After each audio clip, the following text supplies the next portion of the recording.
Bismillahirrahmanirrahim. Assalamualaikum warahmatullahi wabarakatuh.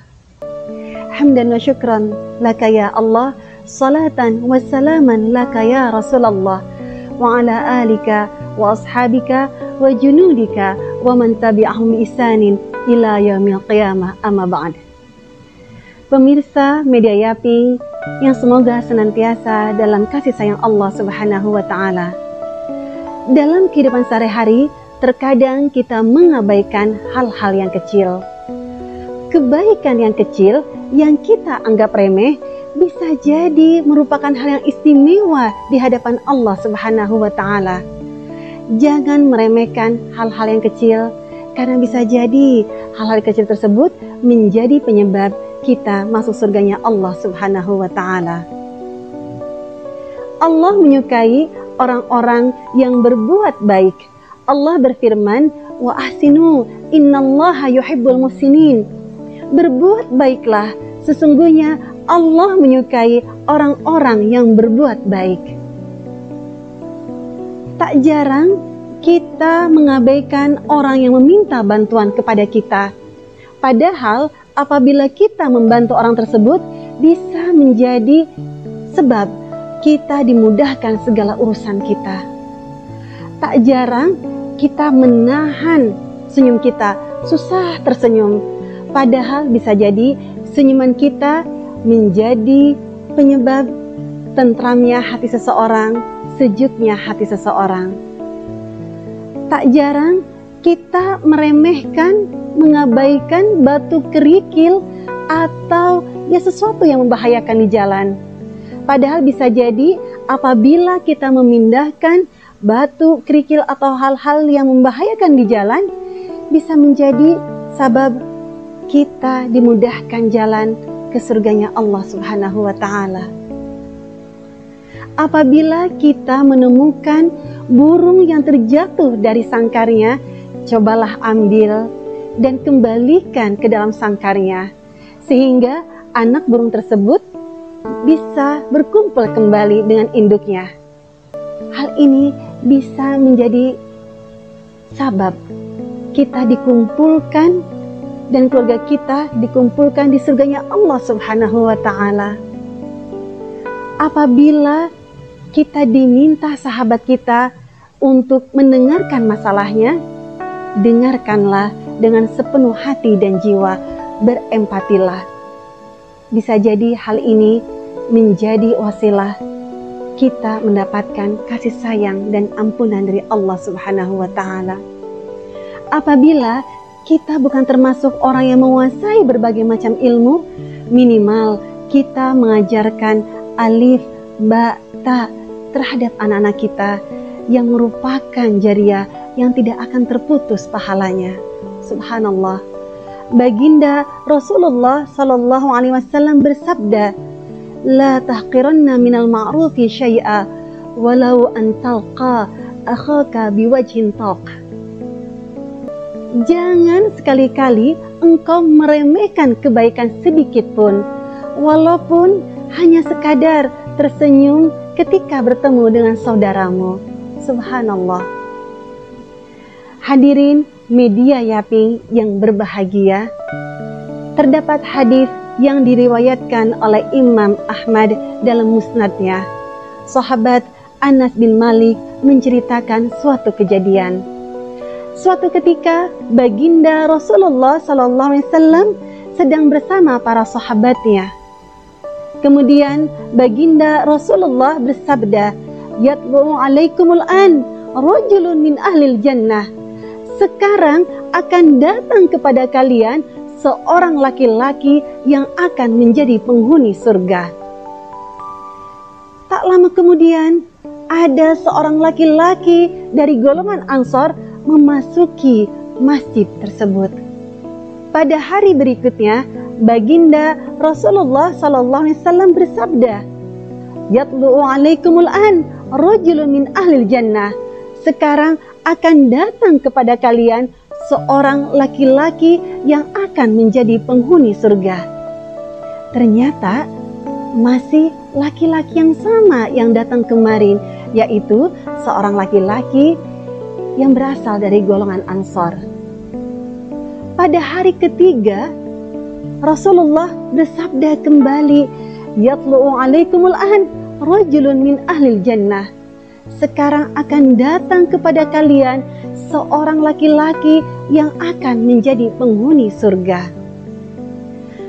Setelah perkumpulan selesai, ada salah seorang sahabat yang bernama Abdullah bin Amr bin As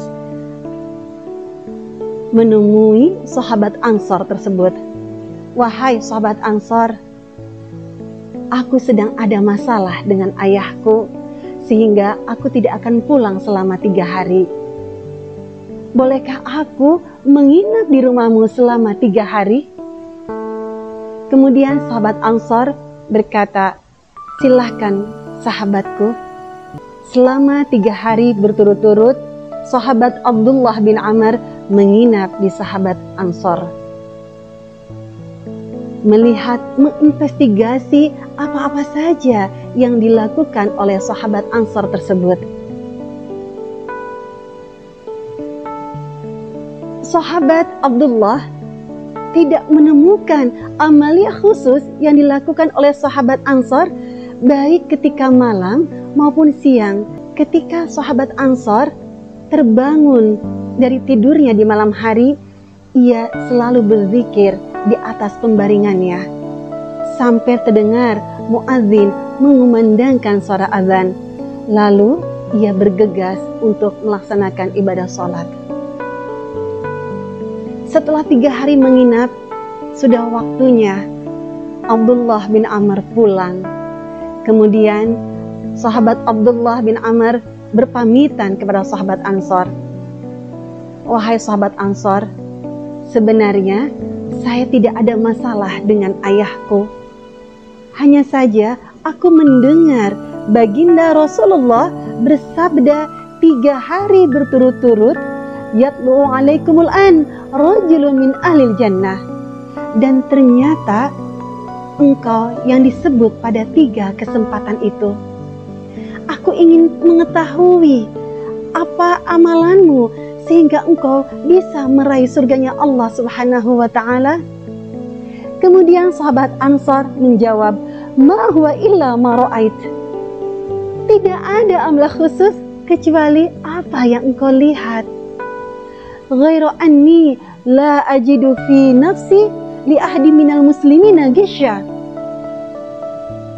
Kecuali aku tidak biarkan diriku menipu siapapun dari golongan umat Islam. "Wala ahsadu ahadan ala khairin a'tahullahu iyah." Dan aku tidak pernah merasa iri dan dengki kepada siapapun yang Allah berikan kebaikan, anugerah kebaikan kepadanya. Kemudian sahabat Abdullah berkata, "Hadhihi allati balagat bika wa hiya allati la nutiq." Nah, ini dia pencapaianmu yang mana yang kebanyakan dari kami tidak mampu melakukannya. Subhanallah, pemirsa media Yaping yang berbahagia, yang semoga senantiasa dalam keridhaan Allah Subhanahu wa ta'ala. Ada kisah lain tentang amalia sederhana berbuah surga. Dikisahkan dalam kitab Nasaihul Ibad karya Imam Nawawi Al-Bantani.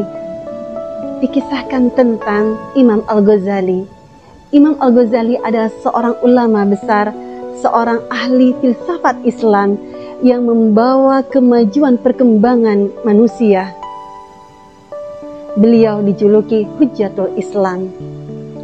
Dikisahkan Imam Al-Ghazali ditemui dalam sebuah mimpi. Lalu Imam Al-Ghazali tanya, "Ma fa'alallahu bika?" Bagaimana Allah memperlakukanmu? Imam Al-Ghazali menjawab, "Auqafani baina yadayh." Aku ditempatkan di hadapan Allah Subhanahu wa ta'ala. Lalu Allah berfirman kepadaku, "Bima qaddamta alayya Apa yang engkau persembahkan kepadaku? Fasirtu azkuru amali, lalu aku sebutkan amal-amal ibadahku. Kemudian Allah berfirman, lam aqbalha wa innama qabiltu minka. Aku tidak menerimanya, kecuali aku menerima satu kebaikanmu. Zata yaumin nazarat dubabatun ala midadi qalamik litashraba minhu. Aku menerima satu kebaikanmu pada suatu hari tatkala seekor lalat hinggap di atas tinta penamu. Wa anta taktub. Saat itu engkau sedang menulis. Fataroktal kitabah, dan engkau berhenti menulis hatta akhadat hadzaha, sampai lalat tersebut menyelesaikan kebutuhannya. Dan engkau melakukan ini karena kasih sayangmu kepada lalat. Kemudian Allah berfirman, imdu bi'abdi ilal jannah, bawalah hambaku ke surga. Subhanallah. Dari dua kisah ini kita dapat mengambil hikmah bahwa bukan hanya ibadah mahdhah yang dapat menghantarkan seorang muslim ke surganya Allah Subhanahu wa taala, sifat-sifat yang baik, akhlakul karimah, kasih sayang terhadap makhluk pun bisa menghantarkan seorang muslim ke surganya Allah Subhanahu wa taala. Al-Faqirah berpesan untuk diri pribadi dan untuk pemirsa media Yaping, mari kita terus menebar kebaikan kepada siapapun, kapanpun, dan dalam kondisi apapun. Karena kita tidak tahu kebaikan mana yang Allah ridhoi, dan kita tidak tahu kebaikan mana yang bisa membawa kita ke surganya Allah Subhanahu wa taala. Subhanallah. Pemirsa media Yaping, demikian yang dapat kami sampaikan. Mohon maaf apabila ada tutur kata yang kurang berkenan. Apabila ada kebenaran, itu semata-mata datangnya dari Allah Subhanahu wa taala. Apabila ada kesalahan, kekurangan, itu datangnya dari saya sebagai hamba Allah yang dhaif. Mohon maaf apabila ada kesalahan. Wal afwa minkum, hadanallahu wa iyyakum ajma'in. Wallahul muwaffiq ila aqwamit thariq. Assalamualaikum warahmatullahi wabarakatuh.